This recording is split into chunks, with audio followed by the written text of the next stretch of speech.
So, I just got a new guest on. Hi, Will. Hi, buddy. Hi, you want to introduce yourself to Yeah, my subscribers? sure. So, hi, I'm Will. I run a channel called Formula Podcast One on YouTube. Been at the YouTube game for about 8 years, but in this last kind of guise for the last year. So, I'm really looking forward to that. It's gonna be a good chat. Yeah, so thanks for coming on. I think this is like literally the quickest collaboration I've ever organized. I think. Did you message me or did I message you? I think you messaged me last night, and it's just kind of taken off, and we're here already. Less than 24 hours, not bad. Not bad for that, is it? I mean, I just, Mike from the F1 Fanatics channel.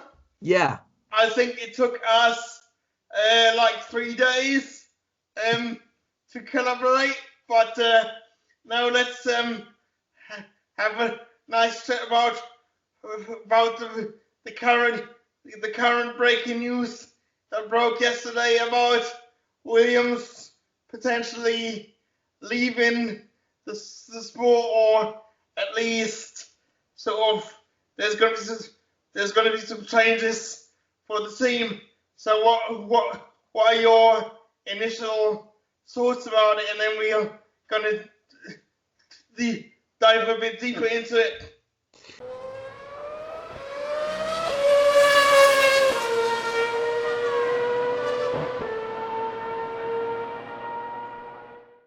Yeah, so it came as, I think, both a shock, but also something that's, I guess, we could sort of have seen coming for a while now. We know obviously Williams have been a team that have struggled with their financial side of things for a while now, and they've kind of been dipping down in the competitive order as well. And obviously with this whole COVID-19 situation, that's just kind of put a lot of teams on very thin ice. I think the cracks were going to start to show, and they were going to slowly get bigger, and now they've shattered, and it's a big shame, and I really just hope that the Williams name doesn't leave Formula One. I hope that if it does get taken over, if it does get bought out, then they at least keep the Williams name in some kind of capacity. But really, who knows at this point? Yeah, I mean, as I told you before before we made this video, and I mentioned it yesterday in my first reaction. I mean, yesterday when I first heard about it, it was like a punch in the stomach for me, because I've got a really special affinity to the Williams team, because they were the only ones that I sort of got a response to when I asked them about how I can combine my translation business with my love for Formula One, and then they've sort of always supported me. Like, what I mean by supporting, they've always sort of emailed me, and Claire's always emailed me and kept in touch and everything. So I was really shocked about it, and I mean, I really hope that it's not going to be a 100% sell, because I do believe that the family deserves at least like keep 20% of the team, because of what Frank has achieved. I mean, he achieved it despite his accident, and I really do think, and I really do worry for him, because I think if he loses his team, I mean, if he loses completely, I think that could eventually kill him, because I think Formula One is what he breathes and lives Formula One. Yeah, I mean, Williams, just thinking back in their last 43-year history, they've achieved so much. They've had some incredibly talented drivers in their team. I think Nigel Mansell, Ayrton Senna, Who else? Jack Villeneuve. There's all sorts of these drivers. Pastor Maldonado, if you want to mention another one. You know, they've got such a rich history in this sport, and they've achieved so much with effectively so little as well. If you compare it to the likes of Ferrari and McLaren, who they were competing with back in the 80s and 90s. So it's a massive shame, obviously, and like you said, it came as a massive shock, I think, for everybody, and I think we both just hope that they can really pull through this and obviously keep that name and that team back in the sport. I mean, totally agree with you. I do sort of hope that they can stay involved in some way, because, as I said before, I think it would kill Frank. Not that I want anything bad happening to him. I must stress that, but speaking from experience, I mean, I'm not paralyzed. I've got cerebral palsy. So I'm nowhere near as bad as Frank is, but for me, it's just incredible what he's achieved, and to see this team sort of going like that, it must be absolutely heartbreaking for him. Yeah, and Frank is a role model for so many people, and I think it's just he's that man who's come into Formula One with a dream, and he's enacted that dream, and he has stayed with the project for pretty much its entirety. And even though he's kind of taken a back step, in recent years, you still hear stories that he'll sit outside the Williams factory and greet people as they come in. And he's just one of those characters in the sport that we can't do without. Yeah, and I think I think it's a shame that it happened now, because I think we all got to strike. Everybody's got to strike in this position at the minute, and I mean I blame Rocket in a way, because I'm not too sure how much is true, but apparently they've not been paying their sponsorship money, and I think personally, if they would have paid the sponsorship money, then Williams wouldn't be in this position. Yeah, that's true, and the rumoured figure obviously at the moment is about £10 million that Rocket haven't paid to Williams. I think we've also kind of got to appreciate from Rocket's side of things, they've also been affected by this COVID-19 situation, and I think every company is going to be struggling. I guess the positive to take out of it is that these two parties do seem to have left on, harmonious terms, as far as you can go with that anyway. And it's not like the whole Rich Energy drama with Haas last year. These guys haven't completely fallen out. It's just Rocket couldn't do what their contract said they could do. And obviously when that contract was signed, we didn't see the situation coming. So it's a massive shame, and it has been, I guess, I imagine anyway, part of the catalyst to these sort of decisions and selling the team. But fingers crossed they can just get hold of a new title sponsor. Yeah, I mean, my question to you is, do you actually think it's a done deal yet? Because from what I get, I mean, everybody says they're selling the team, but I've not actually heard that they actually selling the team. I think, or I might be wrong. I mean, I've just heard that they are thinking that they're open to the idea, but there's no concrete plans to sell the team just yet. So I think the words they used were considering sale. So I think they've got a large kind of range of options that they can go with. Selling the team or selling part of the team is obviously quite a large proportion of those ideas, and it's quite high up on their list, I imagine, because it's going to require radical changes in order to save this team. And I think if Williams want to save it, and I think it will be the last resort option to sell the whole thing, but if it means the job security of everybody there and keeping a team and such a famous team on the F1 grid, I think it could be the right thing to do for them. And they've always got a loan deal with Michael Latifi as well. We don't know how that completely plays into everything and what his powers are. So there's still a lot that we don't know. Obviously, Williams are a public company, so they've got to disclose a lot of the stuff. So like this whole rocket scandal, not scandal, I shouldn't use that word, but rocket situation. Yeah. We have only really found out about it now, and they've been so honest and truthful to us about it because they're a public company and they've got to release these figures. So, do I think it's a done deal? No. Do I think it's likely? Yes, is how I'm going to answer that one.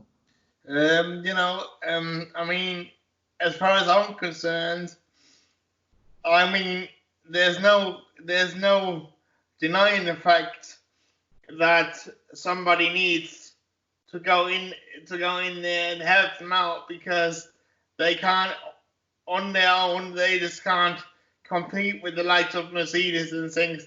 I'm not denying that, but I would be devastated if Frank Williams and Claire Williams and the rest of the family lose like the whole thing, because it would be the same as if I said to you, "Oh, Will, I'm giving you £5, for example, for me to take over your channel, and you've got nothing to do with it anymore." You know what I mean? So that wouldn't be fair, would it, sort of thing? Because you've put so much effort into it. You know what I mean? So I could sort of, in terms of Williams, coming back to Williams, I would sort of like to see the family keep at least 30%.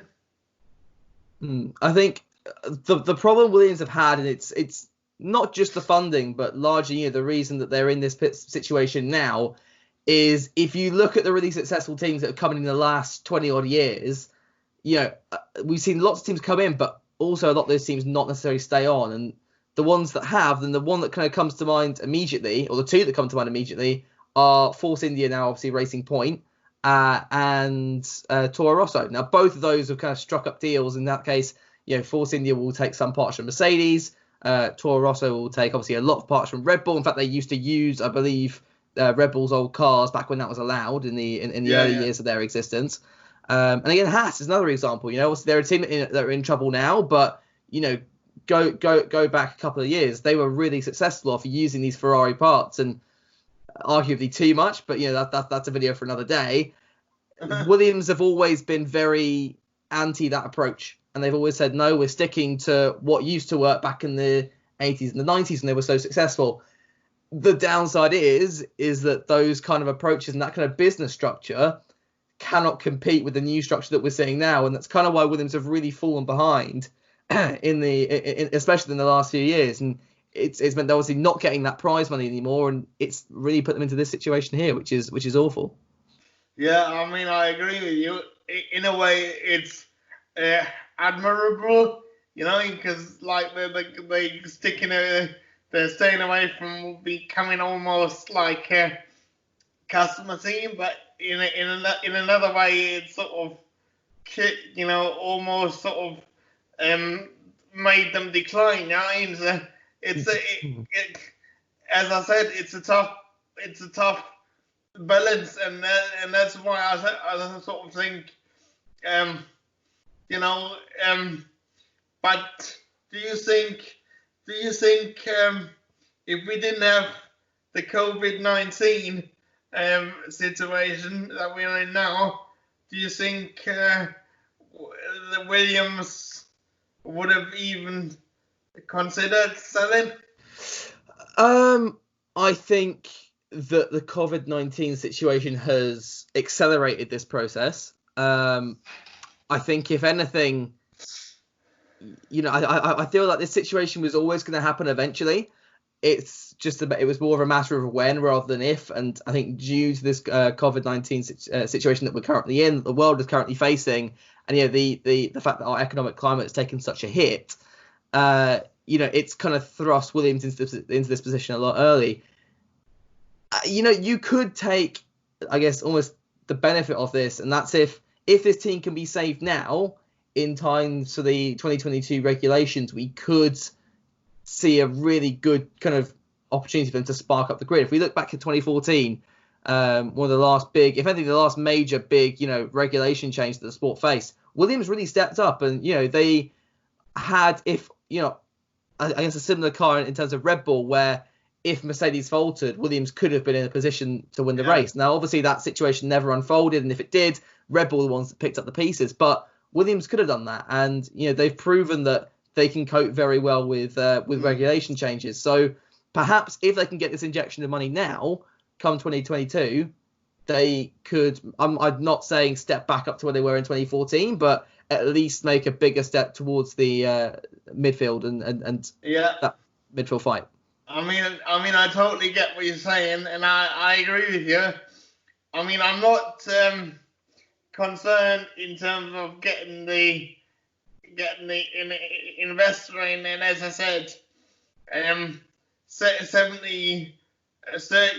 I would be happy with, maybe even 51, 50 or something. I just don't want any investor coming in and then just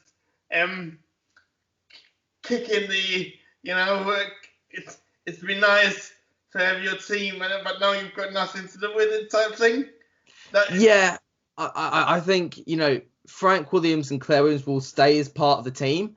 Whether Claire will keep her job as team principal, I don't know, and that again, it kind of depends on who takes over. Obviously, whether she's done a good job or bad job, we can't really tell due to just the climate that Williams are in. Some people might pin that on her. Some might say it's unfair. I really don't know on that case. I don't know the inner workings of Williams. I think it's too broad of a statement to blame everything on Claire. I think, like I said, it depends who comes in, and obviously there are companies like Panthera at the moment who are trying to set up their own F1 team. They might seize this opportunity and say, you know what, let's merge what we're doing with what Williams currently have, and they get a base of operations, they get a wind tunnel, they get a full team of staff. At that point, I think it'll probably be a name change, or at least a name alteration. So Williams might stay in the name, but it won't just be Williams Racing. It'll be Team Panthera Asia Williams Racing, something like that. I don't know. Kind of like what Sauber and Alfa Romeo did a couple of years ago, where you kind of had the Sauber cars, but they had the Alfa Romeo badge on them. Now, again, like I said, it depends on who comes in. I think if it was Panthera, then they already have a team principal set up. And I imagine he would not want to kind of relinquish the reins of that in that situation. And especially since he co-founded the organization as well, I feel like he would have the power to take that team principal role. That doesn't mean to say that Claire and Frank will just be ousted from the team.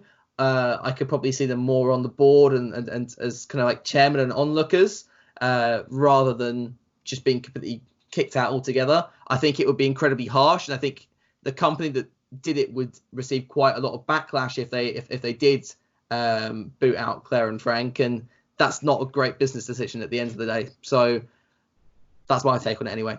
Yeah, I mean I was there, and it was on the 30th of October 2013, and I still got the letter that says, Raz, you remind me of my dad. Yeah. Wow. It wasn't just it wasn't just a 5-minute, it wasn't just a quick standard letter. I was expecting, I was expecting to get some autographs, maybe some shirts or whatever. But she actually organised me a tour, and I got to speak to the people inside the factory, and obviously can't tell you what I saw, but I really got the feeling that this is a family business, and they really care about their racing, and that's why I really want to keep that feeling, and I would hate for that feeling sort of to go and sort of become a bit more like commercialized, if that makes sense. Yeah, I completely agree with you. And I was at the Williams factory back in October, November time for some job interviews, and I got to speak with some of the some of the people that worked there as well. And I can basically emulate exactly what you're saying. It was exactly the same. It's a very family orientated business, and everyone gets on like a family, if that makes sense. And Yeah. Obviously I can't compare that too much to any other F1 teams, but still, it's very It shows, the kind of effect that Frank and Claire have had on that business, and to lose that, as you say, would be absolutely devastating. And I don't think that will happen, at least not in the near future, anyway. But I think things will change, but I think the family orientation should stay on, and I think the things that will improve are the things that would perhaps weaken that team to the actual performance of the car. Yeah. So coming away from Williams for a minute, who else do you think is in danger? Because I think Williams aren't the only one that aren't the only ones that are going to be in danger. I mean, I thought, for example, that Renault might kick throw in the towel, but obviously they've yesterday they confirmed that they're staying, which I find really strange, given that they've not really delivered. They've not really delivered in what they've not really achieved, should I say, what they set out to do. So, what do you think made them change their mind? I think the first thing, you're right. I think everyone was a bit surprised when they immediately came out and said, "Yeah, we're staying." I was just like, "Really? Okay." One thing I do kind of want to say as a precursor to this, though, is I'm not gonna believe what any team says until their name is signed on the Concord agreement for the next 5 years. So, for all we know, Renault will come over in a few months and say, "Yeah, the situation's changed. F1's gone." So I feel like more what they're saying here is more of a marketing ploy, so that they're still appealing to drivers. Obviously, they have a seat free at the moment. Now Danny Rick's gone to McLaren, or will be going to McLaren 2021. Yeah. If they come out and are very, very quiet on their future, what driver is going to take a risk and step into that team if it might not even be around next year? So they've got to put that down there first. In terms of the other part of your question as to what other teams are in trouble, Haas are obviously a big one. And they've been questioning their future anyway. Apparently, they are happy with this new cost cap agreement that's been signed just earlier in the week. So, but again, like I said, I'm not going to trust anyone what they're saying until that name is signed on a piece of paper saying that we're staying in Formula One. In terms of the other teams, obviously McLaren are making cutbacks, but honestly, I think they'll be fine. I think every team's going to take a hit out of this in some way or another. Red Bull, their future's always been questioned in the sport, but they're going to be secure. Alfa Romeo have been very, very quiet and haven't said much. Obviously, Kimi Räikkönen, whether he'll stay on for another year, whether he'll just call it quits, I have no idea. As much as I would love him to stay in the sport, I feel like this might be his last year. Then you've got another situation, Matt. Okay, could we see Alfa pull out of F1? There was rumours earlier in the year that was going to happen anyway. For me, I think the teams that are most likely going to be affected in terms of them staying in Formula 1 and getting into Formula 1, I guess it's a bit of an out there answer, but it's the teams that aren't here yet. So you've got that Campos entry that was rumoured to be coming in. You've got this Panthera team. Now they've said that they're happy and they're still on a roadmap, but again, I'm a little bit worried with the hits that companies like that are going to take.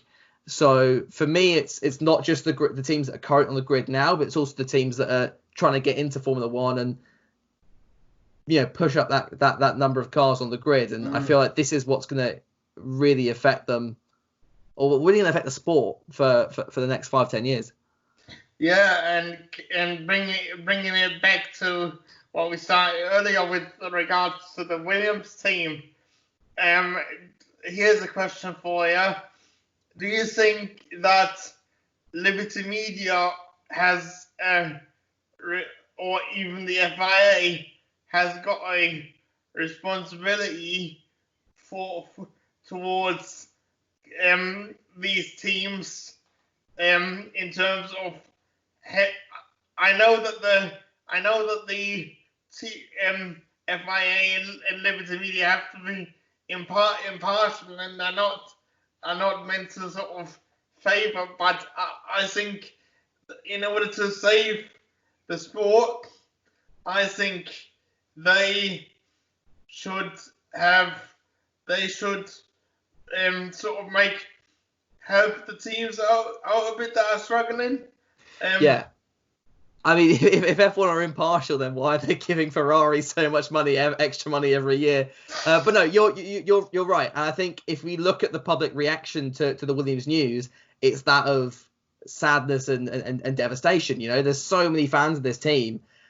I don't think the FIA should or Liberty Media should have an obligation to keep these teams in the sport, but it's definitely in their best interest to make sure that, you know, they're still around. You know, one thing we've got to take into account as well, though, is that obviously the F1 teams are being affected by this, but Liberty themselves are making losses, and the F1 group are also making losses. So it's not necessarily that they don't want to help, but it might be that they haven't even got the funds and the capability to help. Yeah, and to ask you another question, do you think this could kill Formula One? I heard that for the first time on, I think, the F1 Words video, I think yesterday, where he was like, could F1 not, or he mentioned something about F1 not even coming back at all. Now, that I think is a bit too much of an over-exaggeration. I think, you know, F1 will stick around for sure. If it went, I would be utterly devastated, and I think there'd be millions of people around the world that'd be devastated if the sport didn't return. You know, I don't think it's the death of Formula One. I think it's the death of a part of Formula One that's been alive for the last 43 years. You know, if Williams do go and if that name falls off the grid, can F1 live without Williams? Yes, they can, but obviously that's not a situation that a lot of people want to see. Yeah, I mean, question for you then. I mean, I think, yes, you're right in the fact that Formula One could live without Williams, but why? You know, a lot of people say I'm of the opinion that, I mean, a lot of people will disagree with me on this one, but why do they think that Formula One can survive without Williams, but on the other hand, why do people think that Formula One can't survive without Ferrari? Yeah, you know, that's a very good point, and I think Ferrari have taken that scaremongering to their advantage. So if there's a rule they don't like, they say, "Oh, right, we'll pull out." Then no, they won't. You know, I think, and if they do, you know, if anything, it could make the sport better, and that's a very controversial opinion. I'm sure there are a lot of Ferrari fans out there, and Ferrari are an incredible team. They've had so much history as well. But, you know, their response to some situations like a child basically throwing their toys out the pram, to me, have come across as they've more hindered Formula One than benefited from it. Like this cost cap change could have been implemented years ago or at least months ago. And that could have been the factor that at least helped Williams out a bit and maybe hasn't chucked them into such a dire situation.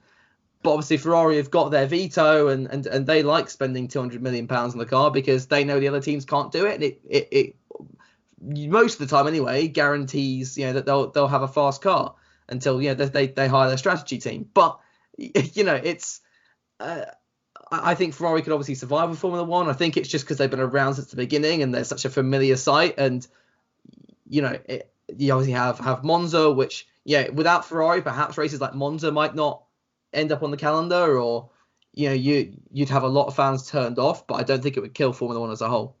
Yeah, I mean, this is one thing I don't understand. Is like, why do Ferrari have got a veto. I mean, it's almost like they're making the sport. You know what I mean? Yeah. But it's like it would be.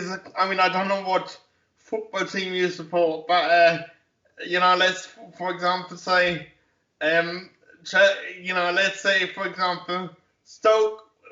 Stoke City was in the Premier League and they'd been in the Premier League since the beginning, and then the FIFA would want to change the rules, and then Stoke would say, oh no, we've got a veto. At the end of the day, then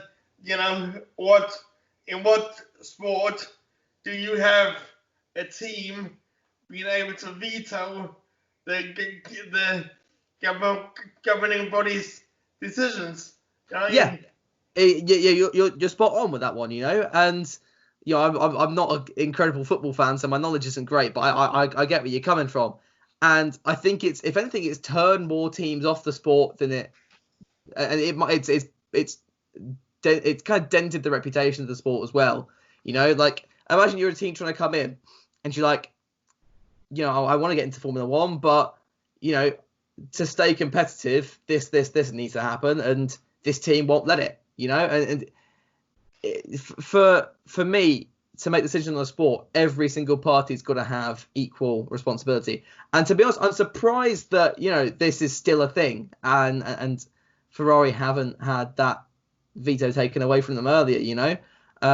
Personally, I think obviously Ferrari say, "Oh, we'll quit." Basically, if you take away the veto, they won't quit. I think you've kind of got to call their bluff in that case and just say, right, you haven't got your veto, because obviously the difficult thing is if the FIA say we want to get rid of Ferrari's veto, Ferrari can veto that. So, and they're always going to veto it. So it's now they've given it. It's very hard to take it away. So yeah, I think they should get rid of it. I think Ferrari just shouldn't have a say in the matter, and just make things even, because I think that will attract a lot more support to the sport and to the FIA. And I would go a step further. I would say all the bonuses, right, should go as well. Definitely, I agree with you. I think any unfair advantage from a team that is not at least performance based. So obviously, if you finished first, you'll get more money than second. That makes sense. But if you finish, in this case, if Ferrari finished second, they might still make more than the team that finished in first, which doesn't make sense to me. And this whole loyalty bonus, it's all a bit of rubbish, and it's just a mistake that was made years ago that we need to reverse as soon as we can. But I just bringing it back to our original point. I think all these changes are coming too late for the Williams team. Yeah, it's all a little bit too late, and I think the general consensus is here that the Williams team as we know it is probably going to change. It's not, of course, not a guarantee. If the right decisions are made, we can save those core qualities that made the Williams team so successful, and perhaps kind of merge them with what a successful team nowadays in this current day and age in Formula One possess. It kind of like what I was talking about earlier. You've got, obviously Williams used to be such an incredible team, and they haven't really changed. And what worked then isn't really working now. If you can mix what keeps that team so in tune with each other and that family aspect, and if you merge that with the winning qualities of, say, a Mercedes or a Ferrari or a Red Bull, then you've got an incredible potential there. Yeah, I mean, I totally agree with you. Sort of mix of generations, isn't it? I mean, I think the main problem that Williams faces is that they've become almost a bit of a laughing stock. It's like I get so many. I mean, I don't know whether you do, not so much on YouTube, but on Facebook. Like whenever I'm publishing, like whenever I share my links my video links on Facebook to the Formula One groups, they always say, "Oh, which driver would want to go to Williams?" And they're the back of the grid anyway. And I think that is incredibly sad to see, because they're working so bloody hard to actually, they're working so hard. In actual fact, I think they should be rewarded more by the FIA than the likes of Ferrari, because they are actually still caring about the racing, whereas like Ferrari, I don't think are that much still thinking about the racing. Yeah, you're right. Ferrari see it more as a business opportunity, and at the end of the day, that's what Formula One is. For these businesses, they're there to make money, and fair enough. But the fact that Ferrari have all this, extra bonuses and Williams don't, it kind of baffles me, because 43 years, that's a long time in the sport, especially for a privateer team. And you think even teams like Force India, which was a very successful privateer team, didn't last very long. Same with Jordan, didn't last very long, at least in relation to say what Williams has done. So it should really be recognised as a bigger achievement. And the other thing to talk about there is the pit stops. Williams have one of the best pit crews on the entire grid, and they've shown that time and time again that they are magical in the pit stops. And obviously pit stops will gain you only a small margin of time, and you can't. That's not going to be what brings them from the back of the grid right to fight with the Ferrari and the Mercedes. But you can still. It still shows that they're not just laughing stocks at the back of the grid. They are taking this seriously, and it's just about they haven't got the money and the resources really to compete anymore. Yep. Good question. If you was a millionaire, right? Mm-hmm. If you was a billionaire, like let's say you was Will Stroll. All right, I'll take it. Right, Will Stroll, and you could instead of buying Racing Point or Force India, you would say, what deal would you make? Would you propose to Williams, or what deal would you propose to Claire? Well, first thing I do is I put my son Lance back in a go-kart and teach him how to drive again, because he seems to have forgotten recently. Secondly, I think I can see why he went to Racing Point. Why obviously Racing Point have.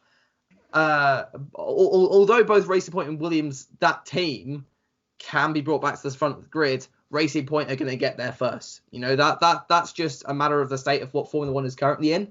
So if I was a billionaire and I could invest in the team, I probably still would go to Racing Point. However, there are other benefits of going to Williams. Obviously, you've got that famous name, and if you can go in and here's the smart decision. If whoever buys out this team goes in and keeps the name the same, let's say Michael Latifi goes in, if he changes the name to say Latifi Racing, that's going to get a whole lot of hate. If he goes in and he says, right, I'm keeping the Williams name, I want to keep this as as grounded and as similar as it was before, very similar to kind of like Racing Point and Force India, he'll get a lot of support from Formula One, a lot of support from the fans, a lot of support from the team as well. And that, I think, is the sensible option there. So there's benefits to both situations. Obviously, thinking from a business point of view, Racing Point makes more sense. And it's kind of why Stroll kind of moved away from Williams to begin with. Obviously, he fell out with them behind the scenes as well, as far as I'm aware. But, at the end of the day, Racing Point was going to provide Lance with a better chance at, competing at the front. And by the looks of things, they are looking very competitive this year. But, like I said, there are several benefits of joining Williams, and I think someone needs to come in and save them. Obviously, right now, if I was a businessman and if I had the money to take over an F1 team, it would be, I guess, a sensible option. Obviously, you've got to factor in the COVID-19 stuff, and you've got to find someone who's in that position. And I guess that's another issue. This could have happened at possibly the worst time, because there are no investors really that can spare the cash to try and save a Formula One team. Yeah, I think that could be the saving grace for Williams, because they haven't potentially said that we're going to sell the team. Yeah, I mean, they haven't.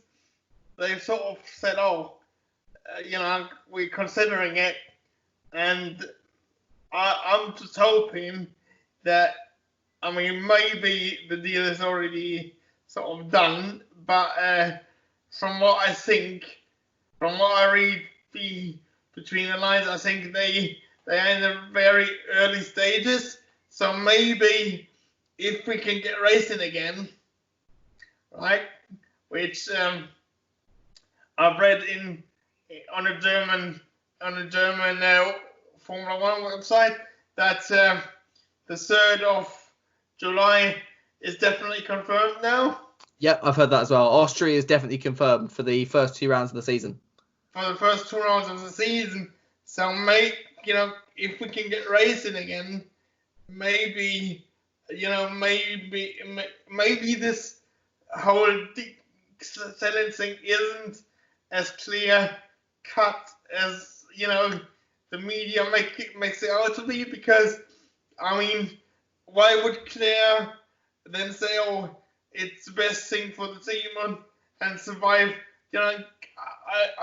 I don't think she would say it's the best thing for the team in terms of, because essentially she would sell the whole team, which she must be absolutely devastated about. I mean, I wouldn't have come out and said, I'm happy for I'm happy for that. I mean, yeah, and you've got a feel for Claire Williams as well at the moment. That she's going to be in a position which is she's been backed into a corner, and there's nothing she can do about it, and she's been getting a lot of hate from people online. And she's seen this thing that her dad has worked so hard to build up, and it's crumbling under her leadership, and that's not necessarily her fault, at least not entirely anyway. The only person that can say that is someone who's actually in Williams and can see the inner working of it, and the fact that there hasn't been any move to oust Claire Williams in recent years tells me that it's not all her fault, and the team understand that. So yeah, it's a difficult one, and obviously the Claire and Frank can be really feeling it at the moment, and fingers crossed they can pull out of this and still keep themselves and their team in the sport. I mean, as I said, and I keep on gonna say it, because I really would hate to have Williams gone. Like, I mean, in terms of, even when you consider Ferrari, yeah. I mean, is it Piero or son? Enzo Ferrari's son still holds something like 10% or something. Only 10%. Okay, I thought it'd be more than that, but okay.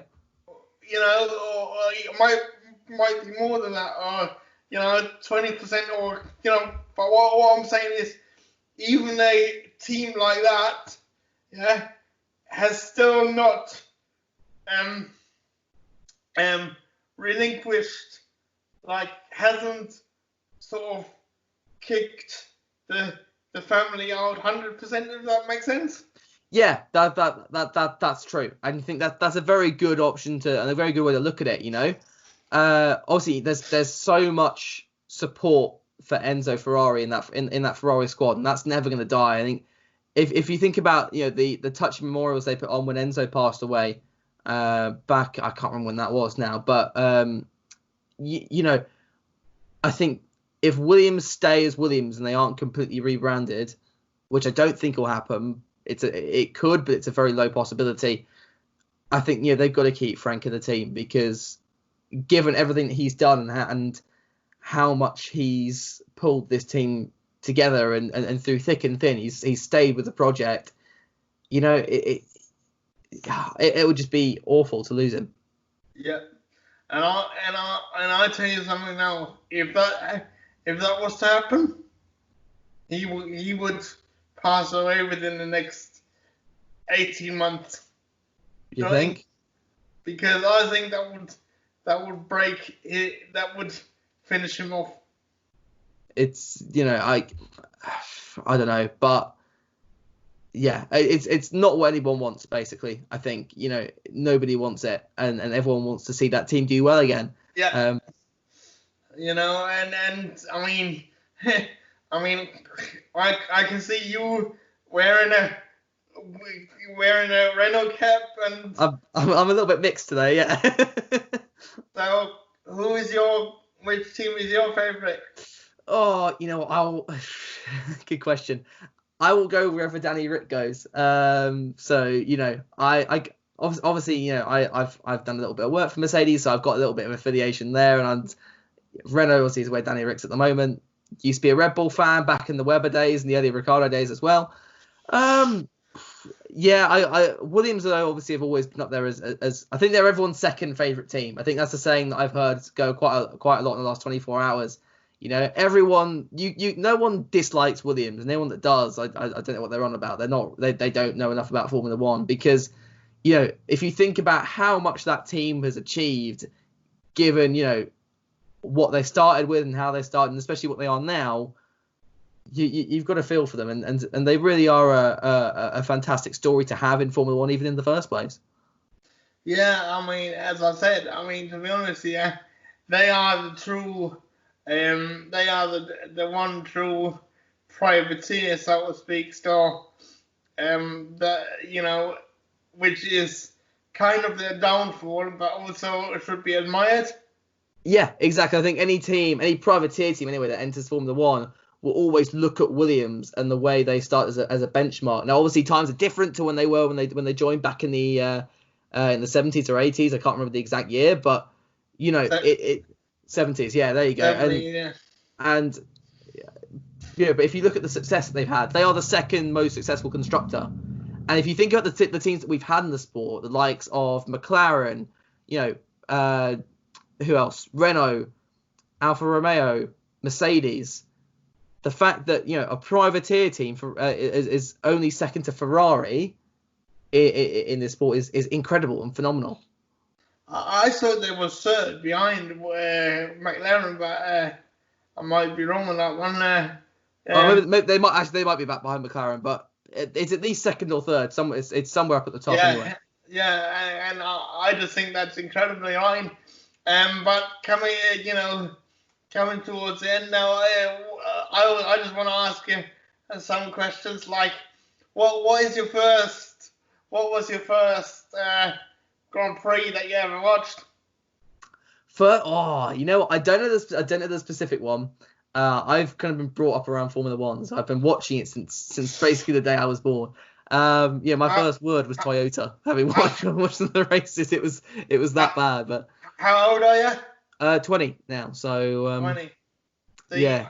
I'm 15 years older than you. So my first race was the one that I can remember was the 1st of May 94, which was obviously San Marino. San Marino when Senna died. But have you ever been to a Grand Prix? Never been to a Grand Prix. I guess kind of going back to your first one. The first race I properly remember was probably back at the 2010 Australian GP. Where I kind of took a few. I would always watch it with my mum. So when my mum kind of stopped watching in the Schumacher era, I missed a few seasons back, about 2007 to 2009, which annoyingly were really good seasons. But 2010 I came back, I think, because Schumacher came back, and I've basically seen every race since then. Your other question about any race I've been to, I've not been to any. I've been to Goodwood a few times. If you ever get a chance to go to Goodwood, to you or any of the viewers watching, It is incredible. And if anything, at least from what I've heard, I can't compare it to a Grand Prix experience, but if you want to get closer to the cars and closer to the drivers, then places like Goodwood Festival of Speed are a really good attraction to go to. I went last year, met Lando Norris, met Danny Rick.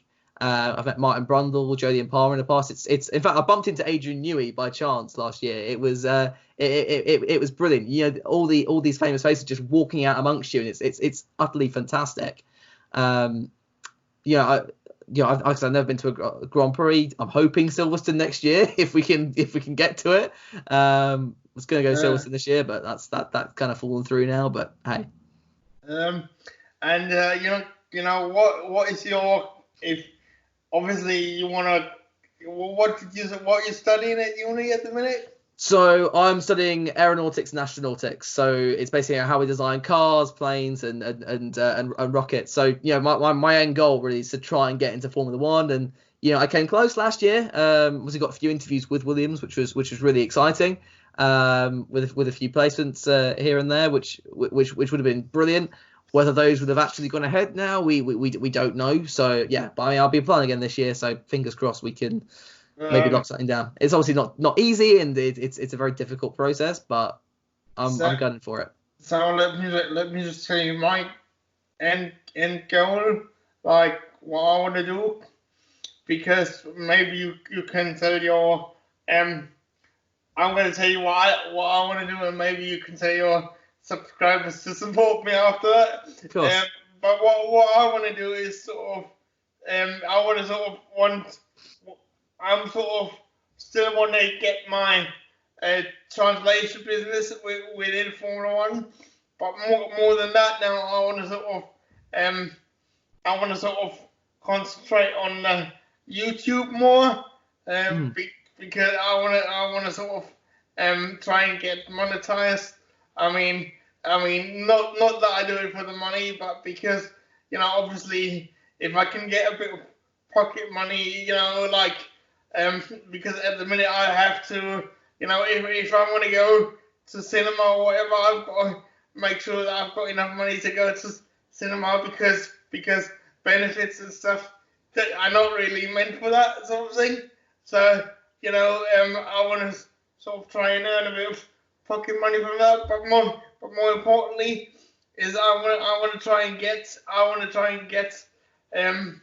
more, like I want to try and get some journalists in front of this camera, like I want to have the kind of chat that I'm having with you and with a lot of other YouTubers. I'm sort of wanted to, my end goal is sort of to have one episode like this with somebody like Will Buxton or anybody who works in Formula One, because I've got so many questions, and I think that would be my dream.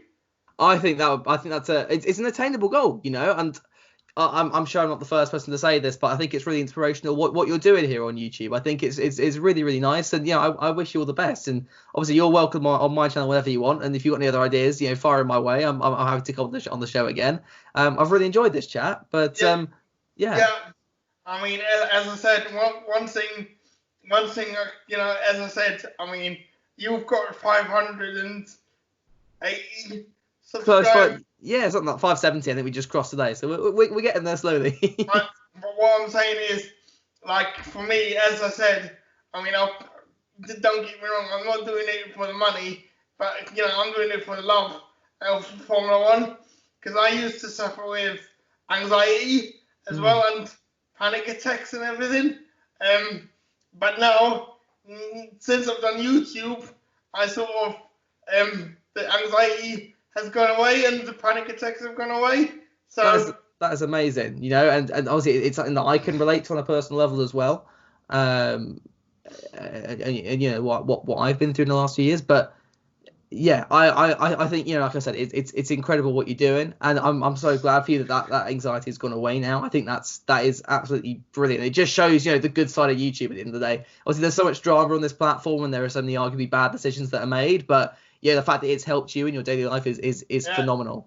I mean, to be honest, I take citalopram. I take antidepressants, but my doctor's even considering to get me off them because to be honest with you, doing collaborations with you and like other YouTubers or getting comments and getting subscribers give me more buzz than give me more of a buzz than what the medication can ever do, sort of thing.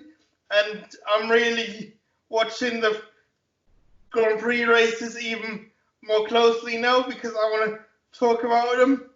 And I really appreciate people like you sort of just coming on, and from what I gather, you don't look at the disability, you just look at me, because I love Formula One.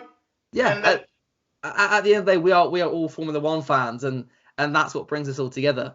And if I've got one, I guess bit of advice to you, anyone watching that's starting up an F1 YouTube channel, and one thing I've not heard about either as well is LinkedIn and Twitter are genuinely your best friends. Like I said, I've been on YouTube for the last 8 years, and I've gotten nowhere. The only time I've really started to perk up in subscribers is in really the last 3-4 months to about a year. And the whole reason behind that is because I've started being more active on Twitter. I started just saying, you know what, I'm gonna send a message to this guy and we'll see if he responds. And sometimes they don't, and fair enough, that's all right. But the odd person, they do respond. And what I've discovered in that is, there's me, there's you mentioned Mike from F1 Fanatics. There's this brilliant community of F1, of small F1 YouTubers that are always really happy to kind of collaborate and work with each other. And every day I find out somebody else, and it's brilliant. Like I'm running the Fan Podcast on my channel, and I'm seeing people who I'd never seen before, but they make this brilliant content, and you just don't see them because they haven't got enough subscribers yet. But like I said, there's this whole big network and community. So message everybody you can on Twitter or LinkedIn or Instagram, and you'll be surprised who comes back. And that goes for celebrities as well. You really never know. Because as I said, I don't know whether you know Tomo F1. I've heard of him. It's one person needs to message to actually. He's a really nice guy, and I was really almost really sort of not scared, because I'm not scared, but sort of almost like he isn't going to respond, but he actually said, a bit like us, he actually said, oh, can you do it tomorrow? Let's do it tomorrow. And Josh Ravel, another one. Yeah. So I got in contact with Josh Ravel as well. Josh is brilliant. I love Josh. He's a hilarious guy as well. And and that gives me confidence, like no tomorrow, because as I said, I get a lot of stick from a lot of people sometimes. I was visiting my family down in Essex, wanting to get a taxi, and they said to me, "Oh, we don't talk to you because you're drunk," right? And wow. And I wasn't drunk. I just got a bit nervous speaking, because of my disability, and that sort of knocked my confidence back a bit going. So, and I was sort of thinking, and then I didn't speak for like three days after that. Oh, and when jeez. when I came back from Essex, my doctor said to me, Raz, we need to get you speaking again, because I saw in myself that everything what I said didn't make sense. So I sort of disassociated myself, and he said to me, Raz, you love Formula One, and then I thought to myself, because don't forget, I didn't even speak to my doctor, even though he's known me for like 15 years, right? But I was so scared. So he said, Raz, I know you love Formula One, so get yourself a camera and record yourself. So I thought to myself, well, I might as well put it on YouTube, right? And this happened 4 years ago, and wow. And you wouldn't think it now, would you? No, Like, obviously we'd never spoken to each other before this conversation, and I haven't noticed anything. So and that just shows it's just like I said, the positive side of YouTube. It can really bring the best qualities out of people, and obviously you get these idiots that will make these comments, and that's not fair on you. But I'm just so glad that YouTube's made such a positive impact in your life. yeah, and that's what I'm saying. If you haven't already subscribed from my channel, do help Will out and subscribe to his channel, and I hope that I can get at least a few of your subscribers to come to my channel. I'm sure we can do that. I'm sure we can sort something out. And I want a return to your channel as soon as possible. All right? Definitely. I think you'd be a perfect addition on the on the podcast. I think it'd be a really exciting project to get involved in. So I'll think of some ideas and I'll fire some back at you. Yeah, and as I said to Mike as well, once this is all done, we all got to meet up sometime. I think that'd be amazing. A Grand Prix, Silverstone next year. You never know. I think that'd be a fantastic idea. I mean, obviously I can't travel that much, but you can always come to Stafford, can't you? Yeah, something like that. I'm sure we can sort something out. Yeah, and it's just I just love the YouTube community because I'm going to be buzzing from our collaboration now for the next 2 weeks. Because it's just so much of a positive time for me. It makes me forget that I'm in a wheelchair. Because we just love Formula 1, don't we? Yeah, exactly. I think I'm really happy for you that this collab has had that effect on you. That's absolutely lovely. And I'm obviously always happy to help out, and I'll do my best to help your channel grow, man. So last question: did you say your mum is a Michael Schumacher fan? So more of a Damon Hill fan, more like hated Michael Schumacher, I think. Back in the day when he was winning too much. Well, funny story that I need to say before I go. I've actually spoken to Damon Hill on the phone. Wow, that is amazing. So, but if you know anybody in the media, right? I don't know whether you do, but if you do, drop them my. If you know anybody within the Formula 1 media, tell them about me, and then maybe they will agree one day and come on my channel, because I've been trying so hard to get in touch with any of them, but we haven't managed it yet. But hopefully that's one of my goals, and I'm hoping that you're gonna end up on a Formula 1 team very soon, Mike. Thank you, man. And I don't know anyone personally yet, but if I ever do meet somebody, then I'll fire your name into the ring, and we'll see if we can get something sorted. Anyway, last question. How are you coping with the COVID yourself? You know what? I'm enjoying it, and I never thought I'd say that, but this lockdown, it's let me focus more on YouTube and more on improving my own mental state and improving myself, and I think that's really important, especially in this day and age.